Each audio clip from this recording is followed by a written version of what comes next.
The Connecticut gun ban case is now heading to the Supreme Court. It has also been combined with the Viramontes v. Cook County case, which is a very old case, and I'm going to take you back in time because the analysis here would not be complete if I didn't take you back to the beginning. And both of these cases are Second Amendment Foundation cases. Both have been combined at oral argument. Now, on my YouTube page today, we put a quick short up when this announcement came out. And one of the questions that came in the comments was, what's the case going to be named? It's combined. I thought it was a great question, so I reached out to Mr. Gottlieb. I've been on the phone with him throughout the day today. Congratulations and high fives are flying. I wish I was in Washington with him today. I really do. I miss him. But honestly, the answer to that question is they're not. They're not going to combine them into one. What they're doing is they're combining the two cases into one oral argument. They've been given 1 hour at oral argument. But here's what I'm going to tell you. At this time next year, the nail in the coffin of gun control will be pounded in. We will win these cases, ladies and gentlemen, and I will tell you now with prediction, we will win them 6-3. We will not get a liberal. Forget what you heard Ketanji Brown say, Kagan and Sotomayor, how they respect Bruen. They don't respect crap. We will win these cases. It will be 6-3. Let's talk a little bit about these cases, and I want to go back to Amy Coney Barrett. I find this fascinating. So what exactly is happening here? That Grant Eddy v. Higgins-Ronell case, this case challenges Connecticut's statewide assault weapons ban. And what's going to be just the icing on the cake on this, Greg, before I go any further, is shutting Murphy up.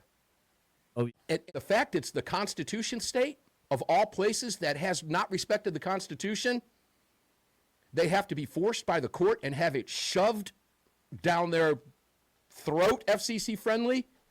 Go whatever direction you want with that, ladies and gentlemen. You can go down or up with that, however you choose to do that. What I think, I just can't say it.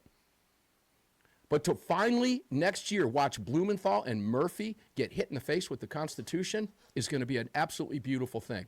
The plaintiffs in the case are Eddie Grant Jr. and some other Connecticut gun owners. The case has his name.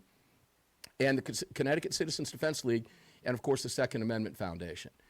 And the defendants in the case are Connecticut officials led by Ronell Higgins, the Commissioner of Emergency Services and Public Protection, that screws you out of your rights. Now, that's not on his business card, but it should be. So what exactly is being challenged in the Connecticut case that we've been waiting for?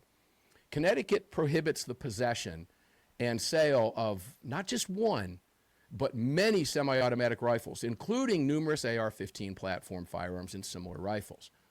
And the plaintiffs in the case are arguing this, that being us, ladies and gentlemen, because if you're with SAF, and I've been telling you, CCDL, join them. This is why. It's free to join them. You should be doing that. The plaintiffs are arguing that the AR-15 platform is among the most commonly owned rifle in America, overwhelmingly possessed for lawful purposes by millions. And under Heller, we go back to 2008, and Bruen in 2022, firearms in common use cannot be banned simply because legislators dislike them. That's the nutshell of this case. The Connecticut respondents, the defendants in this case, are trying to argue that these rifles resemble military firearms,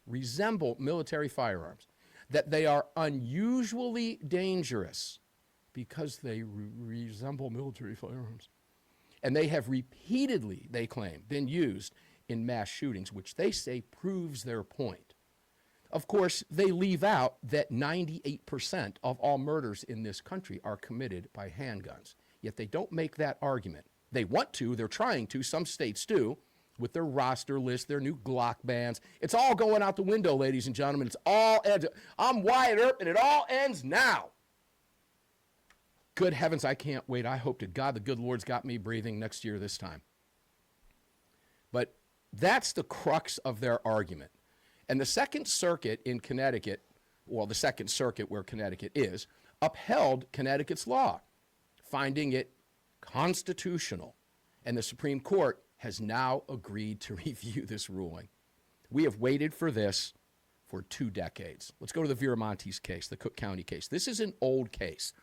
This case has been around for a while. It's long-standing ordinance, I should say that the ordinance is very long-standing, and it bans also many semi-automatic rifles. And the plaintiffs, Cook County, enacted one of these bans, the earliest assault weapons ban, ladies and gentlemen, back in 1993. That's why I say this is a very old case. The plaintiffs include, of course, the individual gun owners themselves, the Firearms Policy Coalition, and none other than the Second Amendment Foundation. Again, Alan Gottlieb, rearing the head of freedom behind his 5'5" stature and his bow tie. Just unbelievable. And here's our argument. And it is our argument, ladies and gentlemen. It's Americans' argument. It's really our argument if you're a member, which you should be. We contend that the AR-15 is one of the most popular rifles in America.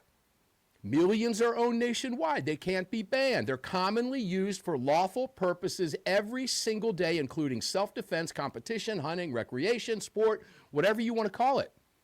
And the Second Amendment, via Bruen, and prior to that, Heller in 2008, protects arms in common use.